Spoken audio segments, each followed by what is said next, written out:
গরম খবর ফ্রি, আজকে খবর ফ্রি। যাক ভালোই হয়েছে। বেচারা পত্রিকা বিক্রি করে, গরিব মানুষ, লড়াইতে 22 লাখ টাকা পাইছে, শুনে ভালো লাগলো। এ ভাই ভাড়াটা সবাই হাতে হাতে নেন। এ বড় ভাই ভাড়াটা দেন।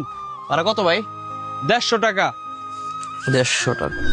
কিরে, এটা তো মনে হয় ওই পেপার আলার লটারি হইব। সেইটাই 10 টাকা দিছিল। এই 10 টাকার ভিতরে টিকিটটা এখন কি হইব? এ ভাই এবার নামাই দেন তো, আমি নেমে যাবো। এ উস্তাদ ব্রেক, যাত্রী নামবো। আমারে আমারে কিরে ওটা নোবেল না? ওই জায়গায় বইয়া কান্তাছে কে? ওর তো আসার কথা, শুনলাম ওই নাকি লটারি পাইছে। যাই দেখি তোর কি হয়েছে।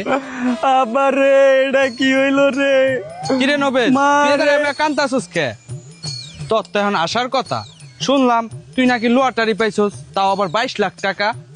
এই মিয়া কান মুনে তো কান বক্স বাজায় নাচ মুনি লটারি টিকিট 22 লাখ টাকা আমি দিচ্ছি কি হয়েছে লটারি টিকিট দিয়ে আমি আর এলাইছি আবার রে এটা আমার হায় রে পোড়া কপাল, তোর মতন এই পোড়া কপাল এই অর্থ এলাকায় একটাও নাই। তোর লগে আয় থাকলে আমারও কপাল পুড়া দেবো। থাক তুই। আমার এটা আমার লাগে কি